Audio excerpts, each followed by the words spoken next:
Well, two things. Let's keep it in mind. NATO is increasingly, a terminal patient on life support. I don't expect Article 5 will be invoked and that the rest of NATO will ride to the rescue of Hungary in its collision with Ukraine. I think Zelensky's desperate. He'll do anything for attention, to attract money, anything he possibly can. He reminds me of Trotsky back in 1920, before the decision was made by the Bolsheviks to invade Poland. He predicted the imminent destruction of Poland and unification with their fellow communists in Germany. Well, ultimately, Trotsky was wrong. Poland won the war. The Bolsheviks were driven back in confusion, and Trotsky eventually woke up with an axe in his head. I think something similar probably awaits our friend Zelensky.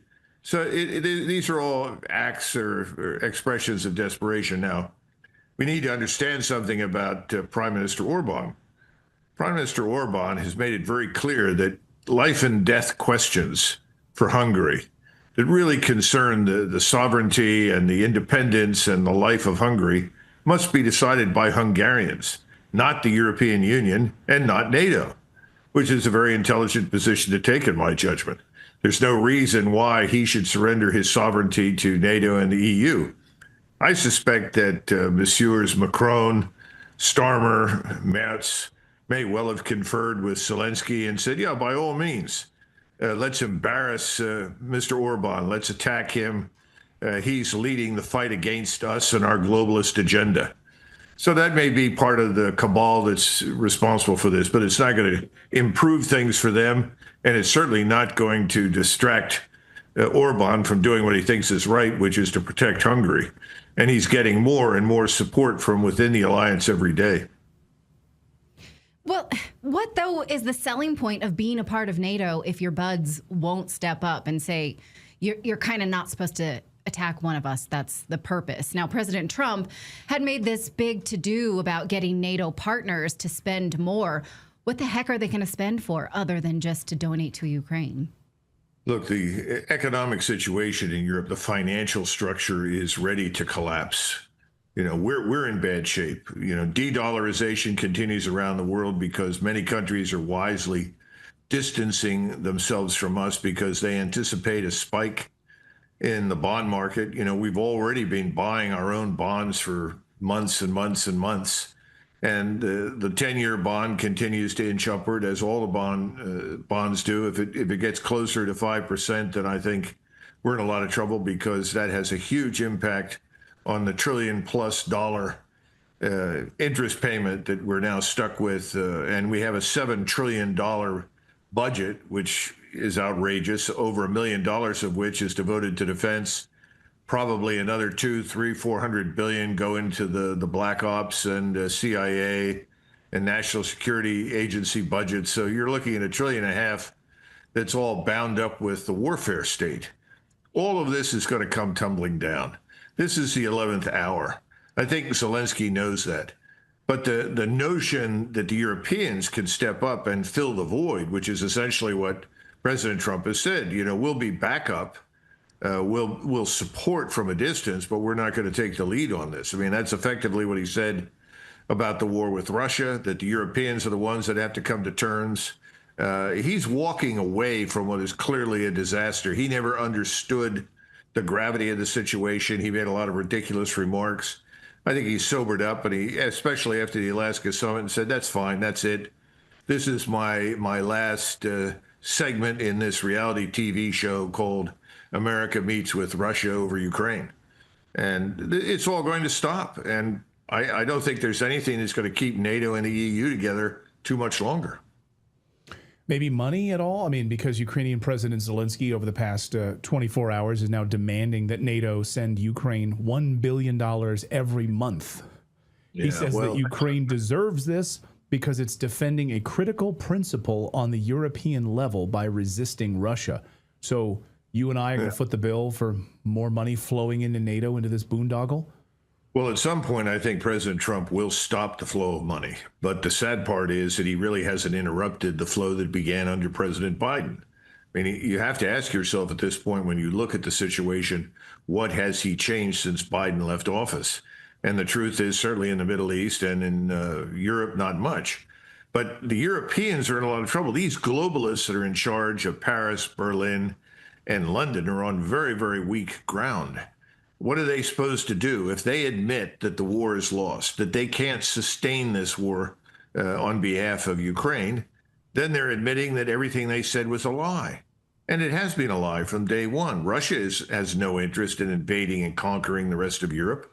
Far from it. Nobody in their right mind in Moscow wants to manage the mess that we see in Europe today. In fact, they've insulated themselves from the mess. So is Orban, so is Poland, so is Slovakia. These states don't want anything to do with the catastrophe that exists inside these Western countries. So I think ultimately the whole thing will just fold quietly. You know, things they talk about, it'll end with a whimper, not a bang. And I think that's what will ultimately happen, because the European states are going to implode financially. I think Starmer and Macron and Merz are all going to be out of a job. End of discussion. Then what? Where do you think things sit on the peace spectrum right now, and what advances is Russia making on the battlefield from a strategic perspective? Are they going as hard as they ever were, even after the Alaska meeting? Where do things stand militarily right now? Well, I think something that's very interesting is you've got a lot of Russian special operations forces now operating in the outskirts of Odessa. And they've helped to target all the installations in Odessa that are of any military character or capability. It looks to me as though the Russians are prepping Odessa for eventual occupation. And the Ukrainians don't have forces to do anything about it. They can't protect it. They can't easily control it. So keep your eye on Odessa in the months ahead, because I'd be very surprised if that didn't fall into the hands of the Russians. As far as what's happening on the other side of the river, they're cleaning up. That's the best way to put it. That's something we've never understood. Everybody says, well, it's all about territory, territory, territory. No, it isn't. It's never been about territory. First of all, the areas the Russians now control are historically Russian anyway. And that was always true from the very beginning. And that includes, by the way, Crimea. When I say always, certainly since the 1770s. So that's a pretty long time. It's about as long as we've existed as a nation. So that's not new. The issue, though, for the Russians is they want to control whatever is necessary to ensure two things. First of all, that Ukraine is neutral, and that neutrality is aligned with essentially the kind of treaty that the Austrian State Treaty represents, something which limits Ukraine's military capability and absolutely excludes the possibility that there are any NATO forces on the ground. And by the way, the NATO forces, they don't have much to send. You know, the British would be lucky if they could mobilize 30,000 troops to send somewhere. The French are about the same. So who else is going to show up and send troops in? The Poles aren't going to send any more in. The president of Poland has made that very clear. No more Polish forces under any circumstances will go into Ukraine. And he's got, what, 3-4 million Ukrainians in his country. He's trying to figure out how to send them back. So the whole business is a sham. The notion that NATO can do anything at this point is absurd. And we are now turning our attention to Venezuela. You know, somebody pointed out to me, don't you think Maduro looks a lot like Saddam Hussein?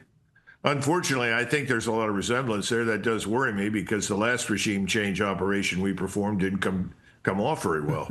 Right. But, you know, the bottom line is I think President Trump is going to quietly walk away from it. So the place that I worry much more about at this stage is not what will happen in Ukraine. The Russians will determine that outcome. They've already set the tone. President Trump knows that. He met with him and they told him the truth. You know, these are our conditions. They're not going to change.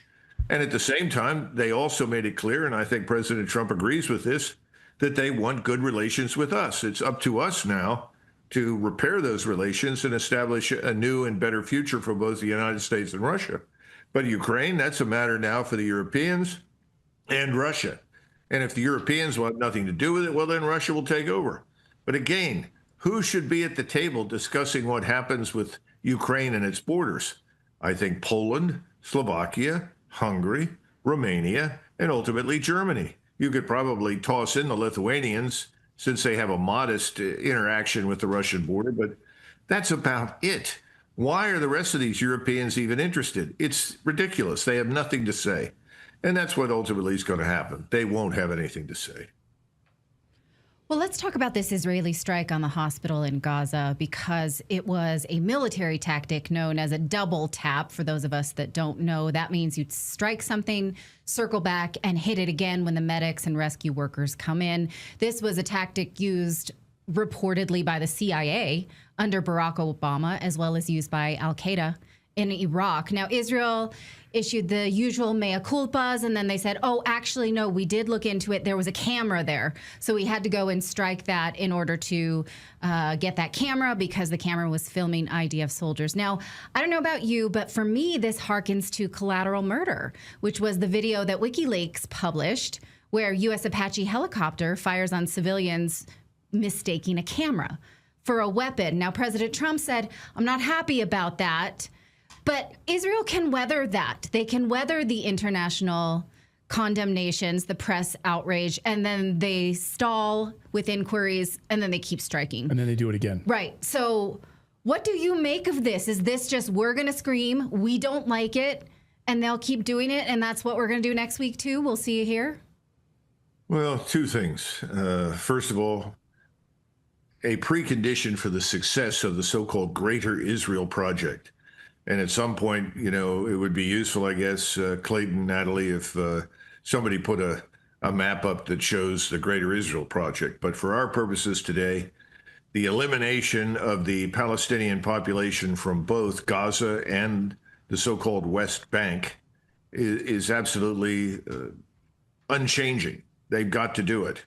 So, and then that's the first thing. Then secondly, remember that from the beginning, the so-called occupants of Gaza and the West Bank were characterized as Amalek.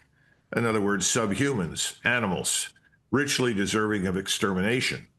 So from the Israeli standpoint, this is not an atrocity. This is part of the larger operation to kill or drive out everyone that lives in Gaza and ultimately on the West Bank. Now, to go back to the last question about what's going to happen, it doesn't make any difference what the Israelis do as long as they control the White House and Congress. And right now, Mr. Netanyahu controls both of those. Yeah, there you go. That shows you the so-called Greater Israel Project. How can you possibly advance to do a fraction of that in Syria, northern Iraq, Cairo, you know, Israel, and anywhere else, unless you eliminate the population of Palestinians that are currently sitting inside your country? So that has to happen. I mean, it's kind of laughable, but you've got to understand something. Netanyahu is the president of more than Israel. He's the president of international financial power and capital that is committed by the United States, to a lesser extent, well, I would say equally committed by the City of London banks, to the idea that this is the opportunity to establish not just Israeli hegemony and control, but the control of the West, of the oil jugular in Iran, in the Persian Gulf, and ultimately the people that live there. This is part of if there is a strategy, and this is not President Trump's invention, it's a strategy that's been with us for a long time to get control of all the oil and gas that's in the region, because China and Northeast Asia in general, but especially China, are very heavily dependent upon it. So as long as he has control of the White House and Congress, and right now Mr. Netanyahu does, nothing is going to change. Doesn't matter how many of these people you murder. Whatever you do is your affair. The only comment that President Trump ever points out is, gosh, I wish he would get on with this and get it over with. Does that sound someone who is very concerned about the humanitarian disaster on his hands? No. So he can not be happy about it. The rest of us have to just bend over and take it and just observe. Yeah, but you got to remember something else. And this is something I've had difficulty dealing with. I talk to people all over the place, and I'm always interested in what they think. And I talk to a lot of Americans. They'll look at me straight in the eye and say, oh, kill them all. Get rid of them. Who cares? And this is a product of decades of systematic. Who's them? It just people and Palestinians? Yes, well, Muslim Arabs all the in general. Muslim Arabs in general, but especially, you know, the Palestinians that are there. Their view is all these people are exactly what Netanyahu said. Now, when I say they, I'm talking about a substantial chunk of people. I would certainly say at least one out of every three Americans I talk to pretty much takes that position. Who cares? Get rid of them. And again, that's part of the preparation through the mainstream media. And I know a lot of us that served in the Middle East, and you get different kinds of people that come out of that experience. And one group learns to hate, and that hatred never leaves because they lost a friend or they saw something happen they disliked.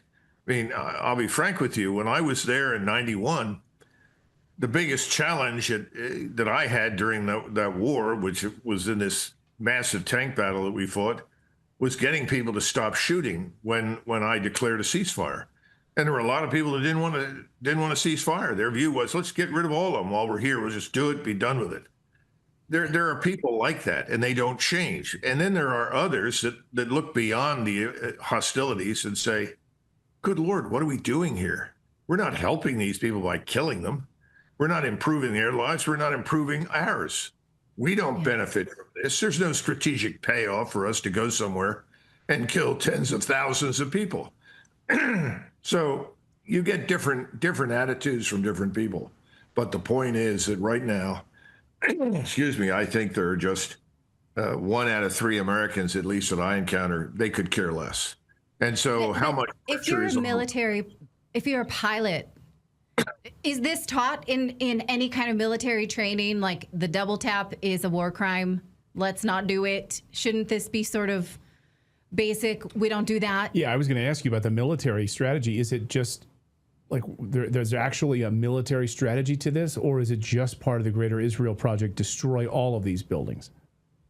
terrorists of various types and kinds, Irish Republican Army, Arab terrorists, Pakistani terrorists, whatever, have on more than one occasion set off an explosion.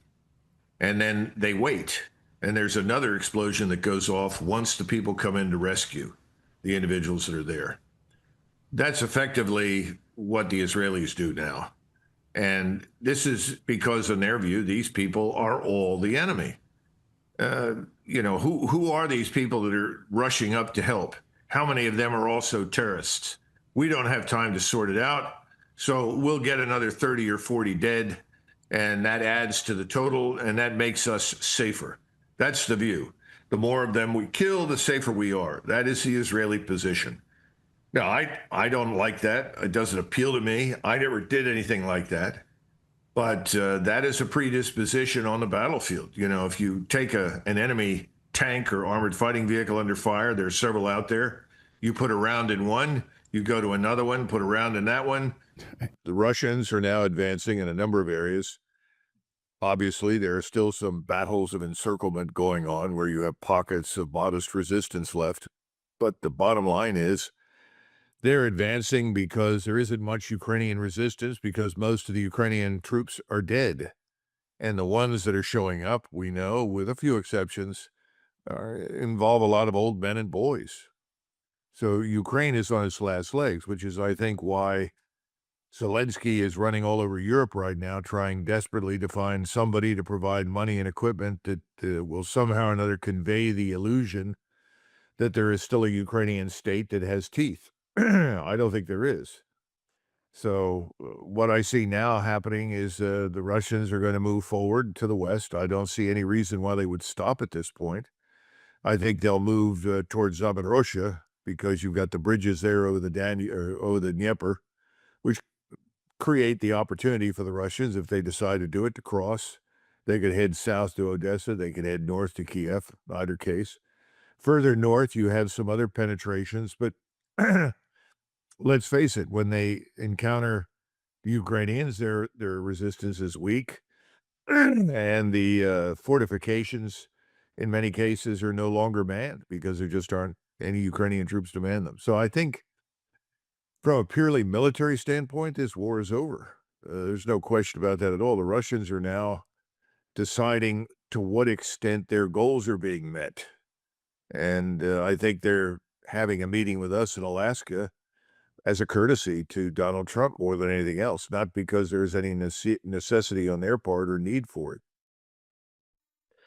And how do you read the recent developments that is north of Pokrovsk, because the Russians suddenly just pushed through, I think it was 12, 15 kilometers, and through what was supposed to be a defended region, and they seemed to push just straight through, and suddenly, again, there's been encirclements in the past, but now the entirety of the city of Pokrovsk and Mironograd being captured in one big cauldron. This is um, yeah, unusual. I was wondering how you, well, how you explain this. Is this a collapse? Are we nearing a collapse? And what is the significance of these massive breakthroughs?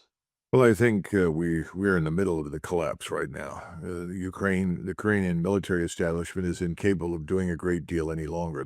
They don't have any major reserves that they can throw into the breach, and I think now, especially with their Azov units, they're husbanding those, even though those are largely Ministry of Interior units.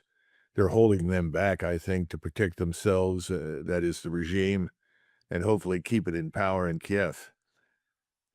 What you described is interesting because these were to be the so-called fortress cities that would be defended bitterly against the Russians.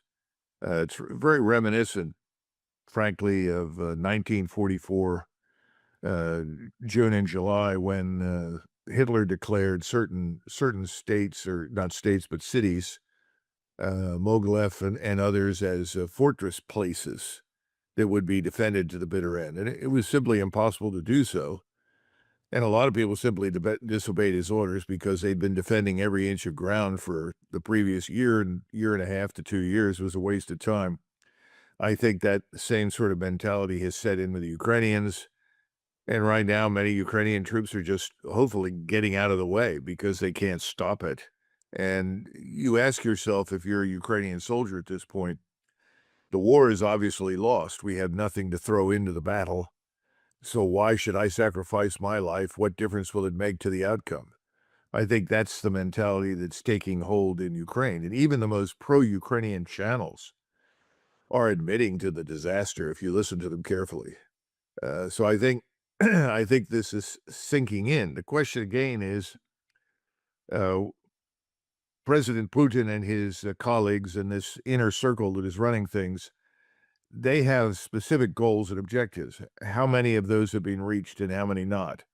It's hard for me to judge sitting where I am. I think the plan or desire or goal to annihilate the Ukrainian military establishment is largely achieved. But then you have these problems. You have the Germans, of course, who stand up and say, well, we'll provide Taurus missiles. Well, this is outrageous nonsense. That's like, you've got a wounded, exhausted soldier. He's the last man on the field. And you hand him this flamethrower and say, go at it, do the best you can. It's not going to make any difference to the outcome of the war, but it makes the people in Kiev, happy because it creates the illusion there's something left. And it also makes the globalists and neocons who are running Europe happy because they think they're still harming Russia. It's all nonsense.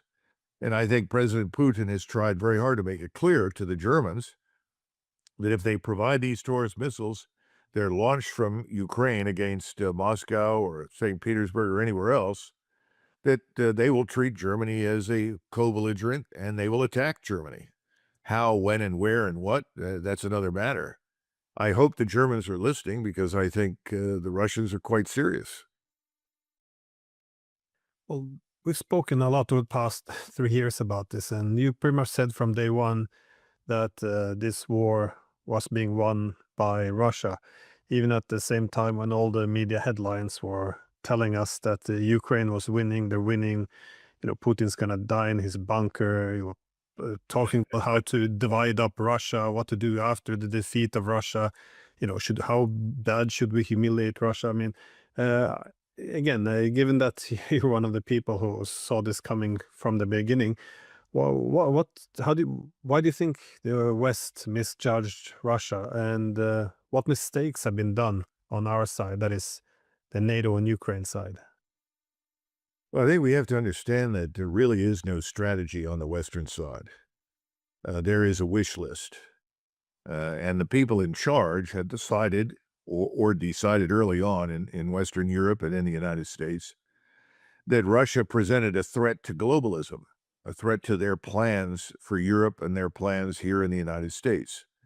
The same people that want the borders open and have invited millions of non-Europeans into the Western world for the purpose of essentially destroying what I would call the core populations of Europe and the United States, they're the ones that want desperately to destroy Russia. It's a very interesting connection. Now, I think it's failed. It's winding down in terms of the war with Russia. But why Russia? Well, Russia was this tasty morsel that everyone had wanted to consume back in the 1990s. When things fell apart, everyone poured in. When I say everyone, who are we talking about? Well, we talk about the financial capitalists, the people that make money through transaction fees by buying up things, dismantling them, and selling them off. People like this man Browder, who is very prominent in his criticism of President Putin. President Putin emerges at a very important point in the history of Russia, because up until that point, Russia was essentially defenseless, naked, in the face of all of these people determined to destroy it. And when I say destroy, I mean break it up, take whatever there is of value, using any lever that they had, whether it was organized crime or direct influence from states. The idea was you break it up and you steal the 40 trillion plus resources. And whatever is left over, you set up a puppet regime. You install somebody, just as we installed the regime in Kiev in 2014 and have subsequently installed other leaders. That was the plan for Russia. We'll do to Russia what we've done to Ukraine. And Ukraine was simply a useful tool, that's all. Well, that's all failed now. That's not going to happen. But we in the West, in Western Europe, in the United States, we're stuck with the tens of millions of people that were introduced into our countries that we didn't ask for, that we didn't want, and we can't employ, and we can't pay for. So what is going to happen? I think the whole shift is going to be away from Russia at some point, and it's all going to become internal. And when that occurs, all these governments, Merz's government, Macron, Starmer, everyone, they'll all be swept away, which needs to happen. I think to some extent, President Putin has exercised restraint and patience because he's awaiting this development. I mean, he's not foolish or stupid. He knows what's going on in the West. He's one of the few in Moscow that has a real appreciation and understanding for what's happening in the West. So he's probably counseled people privately, look, let's stand by. Don't be excited. Don't try to launch any major offenses. We'll grind forward. We'll attrit this army until it doesn't exist, and then we'll take whatever we think we have to secure Russia. And again, he's never been interested in governing non-Russians. I mean, that's one of the things that nobody seems to get because of the media and the lies that everybody tells at the top of the political structures. There's no interest in going into Europe. He doesn't want to rule any Western Ukrainians. I mean, that would be a headache on a scale that we can't even begin to imagine. He knows that, doesn't want anything to do with it. He's been looking for people that are willing to step up and say, look, this war is over. You get to keep what you've won, which is Russian anyway. Now it's up to us to deal with the Ukrainians. He's been hoping that would happen in Warsaw, in Berlin, in Bratislava, in Budapest. It hasn't happened yet, but I think we're getting closer. But the reason it hasn't happened is because of us. And I think people are beginning to figure out that what kind of staying power do we have? Our financial system is very fragile. We can't sell our debt. We failed miserably in the bond market. Now we're turning to treasury bills and turning over the investments in every 4 to 6 weeks because we can't get anybody to invest in 10 years or 2 years. Nobody wants to buy it anymore. At some point, this locomotive, this debt-financed consumption model that we've used, which has led us to a $37 trillion national sovereign debt. Beyond that, there are probably another 10 to 20 trillion in debt in other places that Americans don't even know or appreciate. The fact of the matter is that we're nearing the end, and I think there's a sense that we're nearing the end of this debt finance consumption system. And I think Putin has waited for this to happen. He's done everything he can, along with the rest of the world, to essentially shed debt. BRICS is all about offloading American and Western debt and being debt free. It's about changing the whole monetary system to something that has real value. Currency that's backed by something real, gold, maybe other precious metals too. But the point is, everyone is trying to distance themselves from us. We are what we call patient zero, the original carrier of the plague. What's the plague? Well, the plague is the dollar. The dollar is poison. It's how we pass on our debt to people. So what are people doing? They are de-dollarizing. They're getting out from under it. What I'm trying to say is that we should understand the reality of where we are in the West, which no one wants to address. But I think President Putin understands that reality. I know that Xi does. And I know that Tokyo and Seoul have figured this out. And if you go to Northeast Asia and you talk to people there, they're simply waiting for us to leave because they know we can't afford to stay much longer. I think that's going to happen in Europe as well. But in the meantime, what do we get from Washington? Well, we get this political theater. We want to maintain the fiction that we are still today what we were 30 years ago, that nothing has really changed. That's not going to work much longer. So I think in the final analysis, President Trump, when he goes to Alaska to meet with President Putin, is going to be polite. I think they'll both be polite to each other. And I think President Putin will make his position clear, which has not changed in a very long time. President Trump will listen. Does he completely understand what he's listening to? I don't know. I sometimes get the impression that the people that surround President Trump have a vested interest in keeping him uninformed, so that he stands up from time to time and says, oh, the Russians are taking terrible losses, and I know Putin wants to end this war. Well, of course he wants to end the war, but he's not taking heavy losses. They were in double-digit losses every day. In other words, killed in action. In January and February, March, it was like 25, 30, 40, 50, 60 Russians a day. You know what it is now? It's single digit. It's single digit. The losses on the Ukrainian side, as you would expect at the end of a war when things are collapsing, are horrific. So it's a matter of plowing ahead, reaching the Dnieper River. But when you get there, the question you have to ask is, okay, we've come this far. We've achieved the goal of destroying the Ukrainian force, but we still have this facade of a government sitting in Kiev. We still don't have anyone to talk to, really. We have this man Trump, but what can he deliver? If you're looking for something like the Austrian State Treaty, that took a long time to negotiate.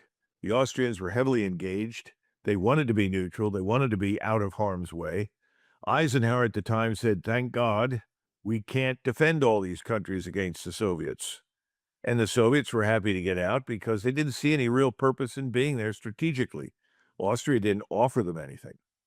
So at the end of the day, it worked. Everybody signed up. The guarantees were made.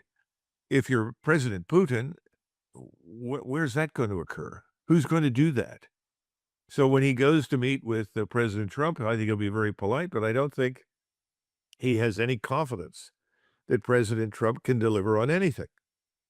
How many times have we heard President Putin tell everyone, I have known several presidents. All of them seemed like they were good people and they wanted to do things differently. And what happened? They all ended up doing the same thing. And that's what's happened with President Trump. So there is no real strategy other than to keep on doing what we've been doing since the early 90s. That's it. So you have new bases showing up in Scandinavia. For what? To do what? Against whom? It's crazy. So instead of 840 bases overseas, I guess we now have close to 900. And again, the question is, for what? Against whom? But this is sort of the system is going to run until it can't. And we're approaching entropy, but the world hasn't seen it yet. And so the American brand is still very strong. But at some point, entropy is going to set in, and sooner rather than later. I think the next 60 to 90 days are going to be very volatile here in the United States, financially and economically. And I think President Trump knows that. Look, President Trump has sent forces into Washington. Washington as a national capital has been a disgrace for decades. He wants to end that, wants to clean it up. He wants it to be a safe place to walk. Every time I travel into or out of Dulles Airport, I inevitably run into friends from Germany or other parts in Europe, and they all talk to me and say, "My God, why aren't you doing something about your capital?" And they're right. We need to. The British have a similar problem. So do the people in Berlin, and so do the French in Paris. We all do. He has now stepped forward, and he's going to do something about it. He's also talked about establishing a quick reaction force to deal with internal unrest inside the United States. So in that sense, I think President Trump knows the weakness behind the facade here at home, the lack of social cohesion, the breakdown of law and order. I think he knows, even though he says, "Oh, we've stopped everything from coming in illegally." In truth, that's not true. We've stopped the masses. But the human trafficking, the drug trafficking, that continues. It continues to the legal ports of entry because the cartels have bought off all the customs police and so forth. But he at least knows that we are in dire trouble here at home in the United States. So what is he going to do when he finishes this meeting? What's he going to come out and say? I have promised to guarantee neutrality for Ukraine. I promise the Russians will double down and support that. I've said that I'm going to deliver NATO on this question. Right now, is NATO really listening to Donald Trump? Who is in NATO? It's a herd of cats. How many of those cats want to march east and fight the great war against Russia? Not very many, if any at all. So what can President Trump deliver? I think Putin knows not a great deal. And I think President Trump knows he can't do much. So I think his inclination, Glenn, is going to be, look, I've got to find a way to wash my hands of this. It's not working. There's not much I can do about it. This war's been won. Now, will he say that publicly? I don't know. But in his mind, he says, now I'm going to focus on the Middle East. But the truth is, what's happening in the Caucasus with Azerbaijan, what's happening with the corridor that runs through eastern Syria all the way up to Turkey and to Azerbaijan, as well as what's happening in southern Syria and the destruction, the subjugation of Gaza, the West Bank, and all this other business. It's all part and parcel of the same thing. The same people are pushing those objectives and those goals have been pushing the war against Russia. And in their minds, if they can make Azerbaijan a platform for attack against Iran, which is what they want, it also has the bonus virtue of harming Russia. So the same underlying forces in what we like to call the deep state, which is not really that deep at all. It's all about oligarchic billionaires who are pursuing these things. I think he's going to try and do something in the Middle East. I don't think he's going to have much effect. Again, I think he's a prisoner of the people around him and the drive of the state in a particular direction that he doesn't seem to be able to alter. But on this determination, though, to continue to go after Russia, even now that we see that the war has been lost, how do you explain still the wider, I guess, NATO strategy? I mean, you know these people. You had a central role in the strategic planning from Kosovo to Iraq. Well, what are these people in private after because all strategic documents are kind of whitewashed a bit. But what do these people talk about in terms of what they expect from Russia? More of a wider view. What is Russia's position in the world versus ours? What is essentially behind this idea of what kind of relationship we should have with the Russians? Well, they're part of an ideological wave that sees everything that is not under their control. And I'm talking now about control in the sense of the globalists, states that have a strong national identity, states that have decided, as Hungary has, I think the Poles and others, no, we're going to be Polish. We're going to be Hungarian. We're going to be whatever we are. We're not going to be a polyglot nation that is mired in wokeness and is committed to suicide on the national level. In other words, these globalists, that's what they want. They want that for Russia. They simply want to extend the disease that is killing the West to Russia, to China, to anybody, anywhere, because they think ideologically they're right. They think they're the future. In reality, they're very much the past.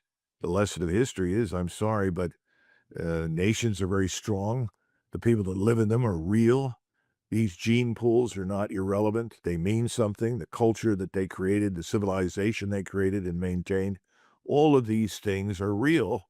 They're not artificial constructs. The artificial construct is globalism. That's where we are right now. So, and when you talk to these people in private, it's a venture into fantasy land. You know, we're going to create this utopia where everyone lives together, you know, and they love each other, and they're going to work together, and that's the way it must be. I had this argument many years ago in I guess it was 1995, when I went back to Ohio for the Dayton Accords. I had to go there, and I was engaged to draw maps, which was fruitless because every time we would draw a boundary, one of the participants, Izabegovich or someone else, would come in and say, "Oh, no, no, no, we have to have that village. That village has to be here," or something. So it wasn't a very fruitful enterprise. But the thing that I heard over and over and over again was, these people must learn to live together. This is the new Europe. This is the future. Everything is integrated. And then I said, but, you know, the Serbs, the Croats, they don't want that. They want to live in their own countries. Well, they're all the same. They all speak the same language. There's no difference between them. And I said, well, they think there is, and there's a lot of evidence that they're right. There is. And I must tell you that some of your countrymen were among the worst offenders. And I finally got tired of dealing with one Norwegian, and I told him straight up, I said, well, then let's take down the border between Norway and Sweden. What's the difference between Norwegians and Swedes and Danes? Why aren't you all living in the same civilizational construct? And of course, well, that's different. No, it's not different. Norway exists because there are people that call themselves Norwegians. They have a culture, a language, a history, a purpose. Well, so do the Serbs, so do the Croats, and so do the Bosniaks. So don't sit here and tell me none of this matters. But those people, and those are the forerunners of people like Tony Blinken, and the forerunners of virtually all the what I would call the sort of crazies that live in Washington, D.C., who live in Never Never Land, where, you know, everything's woke and everyone's happy and loves each other. And, you know, our own countries right now are divided along racial, cultural, economic lines. I mean, this is not one big, long, unending party. This has been a catastrophe. And I try to remind people, they say, well, what happens if things break down? I said, well, Lenin said every nation, every state, every government is 3 meals away from a revolution. He was right. When that breaks down, all hell breaks loose. And that's when everybody says, wait a minute, what are you doing in my country? You're not me. You know, why are you drawing all this money? I mean, Germany's got a real problem right now because I think the Germans are just bent over backwards to pay out incredible sums of money to all of these people that have shown up in the country that nobody there wants. And by the way, they're living infinitely better and drawing more pay than the Germans themselves. So these are huge problems that are coming. And to go back to Putin, I think Putin gets it. I think he knows this is coming. Just as Xi and company, they look at us and they see this thing is falling apart. I think privately, President Trump is concerned about this, which is why he's adopting the measures he is here at home. But in the meantime, overseas, he doesn't seem to have much control. I think the CIA, the State Department, senior military leadership, there's a cabal in Washington that all have an interest in ensuring nothing changes and that we continue to go down this path. I don't think he can do much about it. I feel like we watched this movie before. That is, in the 19th century, it was the same thing. You had the globalization kicking in with the railways, new industries, people crossing borders. Everyone started talking the same language of, post-national states. Yeah, and then, once over time, it began to exhaust itself by reducing the internal cohesions. And once the globalization and the economy began to slow down, especially after 1873, suddenly this is when everything began to fall a bit apart, and the people realized that the energy had been exhausted, and the consequences which hadn't been addressed was building up. And it's uh, yeah, it's so it does sound awfully familiar. Well, I Uh, think, you could make the argument that we here in the United States, along with the West European states, have all become some version of Austria-Hungary. Now, what we don't understand is why Austria-Hungary held together for so long. Remember, it was the Austrian Empire, then eventually became Austria-Hungary after 1866. But what held it together? It was called the Habsburg crown. What holds us together? That's the question. And that's a question very few people in the United States can answer easily. And I think it's a serious problem. This is what this disease called globalism has done to us. It hasn't just confused us about gender. How many genders are there? I've heard people, oh, there are at least 7 or 8 genders. Really? Not in the real world. That's insane.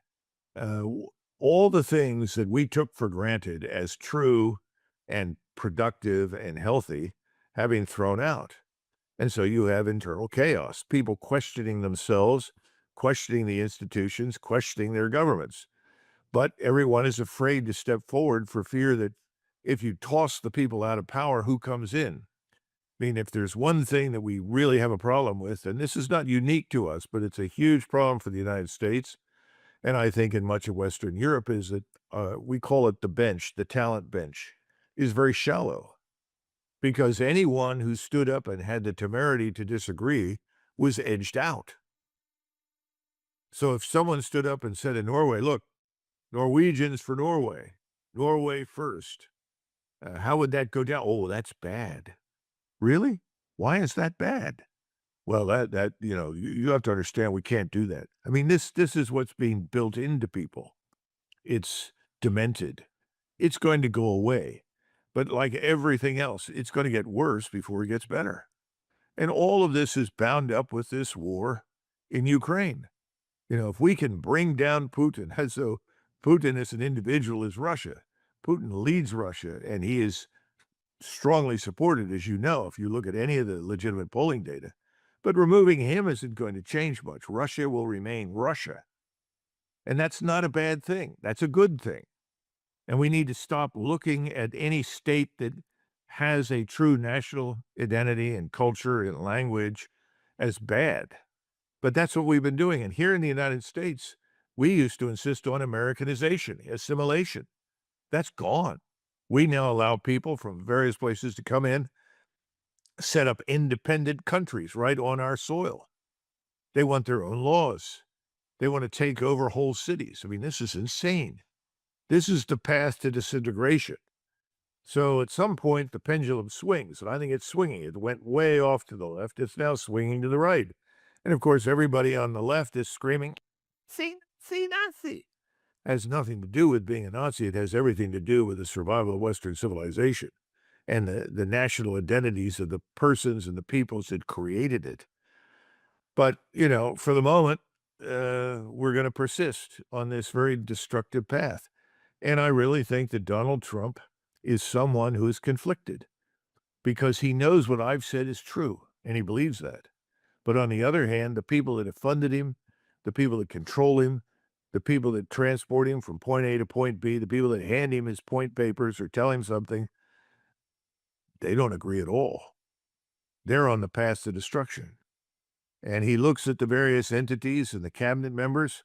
How many of those people are really responsive to him? And how many of them are responsive to others?